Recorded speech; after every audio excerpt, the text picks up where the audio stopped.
আপনারা weakness feel করলে এবং ওয়েট লস হলে আপনারা নিজের থেকেই সুগার টেস্ট করাতে যান, কিন্তু ডায়াবেটিসের কিন্তু আদার্স অনেক রকম সিমটমস আছে।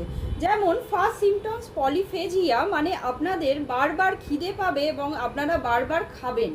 তার সঙ্গে পলিডিপসিয়া, মানে হচ্ছে আপনাদের বারবার জল পিপাসা পাবে এবং বেশি পরিমাণে জল পান করবেন, তবুও তৃষ্ণা কিন্তু মিটবে না।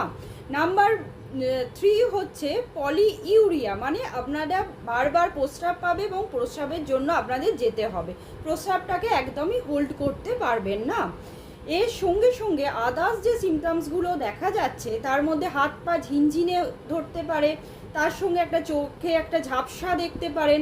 অনেক সময় দেখা যায় কোনো জায়গায় কেটে গেল, সেই আঘাতপ্রাপ্ত স্থান শুকাতে অনেক দেরি হতে পারে।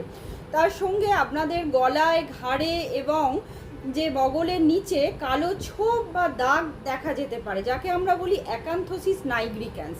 অনেকের ক্ষেত্রে রেকারেন্ট ইউটিআই হতে পারে, মানে ইউরিনারি ট্র্যাক্ট ইনফেকশন হতে পারে, বা আপনাদের প্রাইভেট পার্টে অনেক সময় ইনফেকশন হতে পারে। বিভিন্ন রকম স্কিনের ইনফেকশন দেখা যায়, বিশেষ করে ফাঙ্গাল ইনফেকশন দেখা যায়।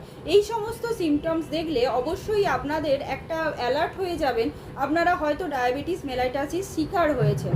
তার জন্য আপনারা blood test for FBS, PPBS বা HbA1c চেক করবেন। নমস্কার।